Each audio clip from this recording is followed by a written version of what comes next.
국민을 경악해 한 끔찍한 사건, 윤일병 구타 사망 사건, 다시는 있어서는 안 될 일이죠. 징역 45년 선고, 여러분은 어떻게 생각하십니까? 좀 짚어보도록 하겠습니다. 국방부 출입 김문경 기자, 그리고 임태훈 군 인권센터장 두 분 나와 계십니다. 안녕하세요. 예, 안녕하십니까. 네, 김문경 기자. 예. 살인죄는 이제 적용이 되지 않았고요. 검찰의 구형보다는 좀 낮춰서 선고가 됐습니다. 어떤 배경이라고 봐야 될까요? 일단 검찰의 기소 내용을 재판부가 받아들이지 않았다. 이렇게 볼 수가 있겠습니다. 검찰은 그 주의적 혐의로서 살인죄를 이제 추가해가지고 재판 중에 공소장을 변경하면서까지 기소를 했는데도 불구하고 재판부는 상해치사 혐의만 적용을 해서 검찰이 구형한 사형, 무기징역보다는 한참 낮은 수준의 선고를 내린 것으로 이렇게 전해지고 있습니다. 예. 아무래도 이번 판결에 대해서 가슴을 아파하는 분들이 바로 유가족들 아니겠습니까? 유가족들이 오늘 법정에도 나왔죠. 어떤 반응을 보였습니까? 유가족들은 그 재판부의 선고가 있은 직후에 강하게 반발했습니다. 어떻게 이 죄가 살인죄가 아니냐 그러면서 이제 재판부를 향해서 흙을 집어 던지는 그런 모습도 보여줬는데요. 예. 지금 상황으로 보면은 검찰도 그렇고 유가족도 그렇고 일단 항소 절차를 재개할 것으로 이렇게 알려지고 있습니다. 네. 일단 그 재판부가 살인죄를 적용을 하지 않고 상해치사만을 적용을 해서 유가족의 탄원 대응을 받아들이지 않았기 때문에 앞으로 좀 더 많은 법리 논쟁이 치열하게 벌어질 것으로 이렇게 예상이 되고 있습니다. 오늘 법정에서 윤일병 어머니가 언론과 인터뷰를 했는데 저희들이 그 인터뷰를 입수했습니다. 잠시 들어보겠습니다. 그래도 조금은 기대를 했어요. 그래도 이렇게 무참하게 이렇게 짓밟힐 수가 있네. 어떻게 자기 자식이라고 생각을 해봐. 어떻게 이게 살인이 아니냐고 이게. 네. 참 안타까운 장면입니다. 어떻게 이게 살인이 아니냐, 이제 이런 입장입니다. 임태훈 소장께서도 이번 사건을 처음부터 이제 공론화시키는데 관여를 하셨기 때문에 이번 선고 결과에 대해서 생각이 이제 많으실 것 같은데 어떻게 받아들이십니까? 일단 살인죄를 적용하지 않은 것은요, 우리 재판부가 이 사건을 굉장히 소극적으로 보고 있다는 것을 입증하는 것입니다. 예. 사실상 얼핏 보면 지금 현재 뭐 언론사는 이것이 살인죄에 버금간다라고 얘기를 하고 있지만 이건 사실과 다릅니다. 네. 살인죄를 기소하지 않은 것은요, 살인죄로 기소하지 않고 상해치사죄로만 기소해서 45년을 형을 부과한다면은 향후 항소심에서 절반 이상의 형량이 깎일 수 있습니다. 그것을 염두에 두고 여론의 문매도 피하고 살인죄라는 것을 인정하면 자기들이 애초에 그 수사한 것들이 다 잘못됐다는 것을 인정하게 됨으로 인해서 1심 그 처음 검찰관이라든지 또는 헌병대를 모두 다 기소할 수밖에 없습니다. 그러니까는 살인죄도 비켜가고 자기 조직도 살리고 하지만은 45년을 선고함으로써 여론의 문매를 피해가려는 군사법원의 꼼수이지 않나 저는 그렇게 보고 있습니다. 임 소장께서 오늘 법정에 직접 갔다 오신 거죠? 네, 그렇습니다. 네, 윤일병 구타 사망 사건을 계기로 군에서는 아무도 모르게 벌어지고 있는 가혹행위, 인권 침해 실태가 드러나게 됐습니다. 지금부터 윤일병 사망 사건 이후 달라진 점, 앞으로 달라져야 할 점에 대해서 집중적으로 이야기를 나눠보도록 하겠습니다. 네. 저희가 세 가지 이제 쟁점으로 좀 정리를 해봤는데요. 어떤 부분이 있는지 좀 판례를 보면서 설명을 드리겠습니다. 먼저 윤일병 사망 사건 이후에 추가로 드러난 그 전군 실태 조사를 해봤더니 이렇게 나왔습니다. 판례를 좀 보실까요? 네. 추가로 드러난 군 가혹행위가 3,919건입니다. 이 숫자도 놀랍지만요. 지금 드러난 것만 이 정도지 더 있을 것이다. 이런 생각이 상식적으로 들 수밖에 없습니다. 어떻게 봐야 될까요? 일단은 뭐 군이 자체 조사한 숫자가 저 정도면은요. 외부에서 만약에 전문가 집단들이 들어가서 조사를 한다면 저보다는 적게는 3배, 많게는 뭐 5배 정도 더 나올 수 있지 않나라고 저희는 보고 있습니다. 문제는 적발을 해도 군사법 기능이 지금 현재 거의 마비된 상태이기 때문에 공정한 수사와 공정한 기소, 공정한 재판을 기대할 수 없다는 것이 전문가들의 시각입니다.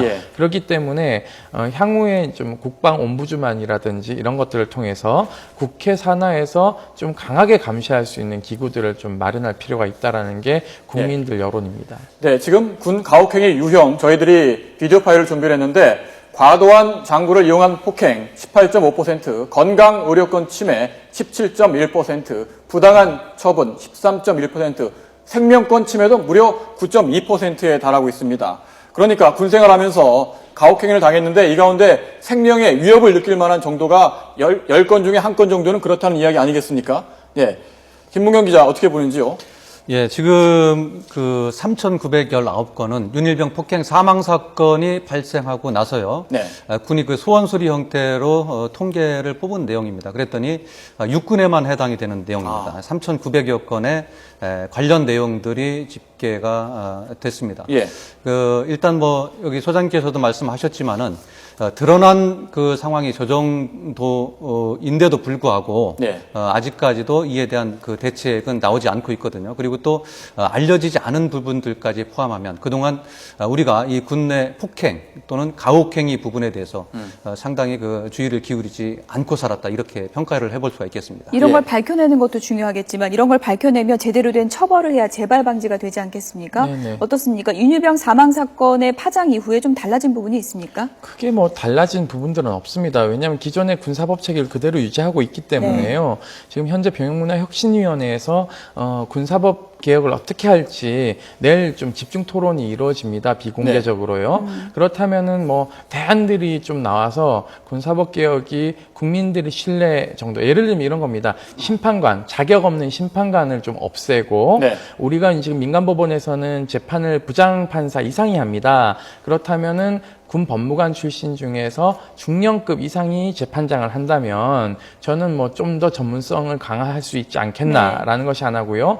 또 지휘관의 관여를 할 수 없게끔 하는 감경권 폐지 이런 것들을 한다면 군이 좀 더 국민들로부터 신뢰받을 수 있지 않을까 그렇게 생각하고 있습니다. 예. 다음 변화를 볼까요? 네. 네, 어떤 변화가 있었는지 판례를 통해서 확인을 좀 해보도록 하겠습니다. 네. 가혹행위로 자살한 병사는 국가유공자로 이제 인정한다 이런 내용이 있었죠. 네, 행정심판 결정에 따른 건데요. 가혹행위로 자살한 병사를 국가유공자로 인정한다. 어떤 의미가 있겠습니까? 그러니까 이제 모든 군에 입대한 병사들은 사실상 정신과 신체가 건강하기 때문에 입대를 시킨 것입니다. 예. 그렇기 때문에 본인 스스로의 어떤 문제를 일으켜서 자살에 이른다 하더라도 실상은 이것에 대해서 국가유공자로 광범위하게 인정해줘야 된다라는 것이 피해자들의 입장이었는데요.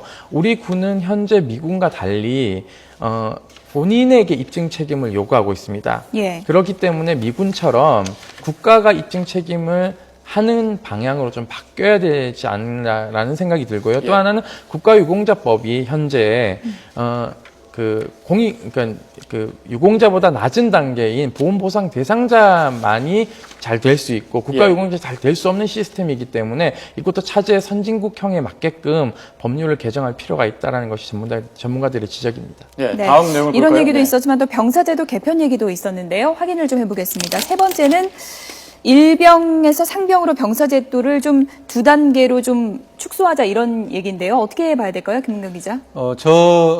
개편 이야기가 나온 게 저렇게 이제 이병이라는 계급을 없애면은 군내 가혹행위 또는 폭행 이런 부분들이 조금 줄어들지 않겠냐. 병영 부조리가 많이 줄어들 것이다라는 판단하에서 이제 저런 제도를 도입을 이제 했는데요. 예.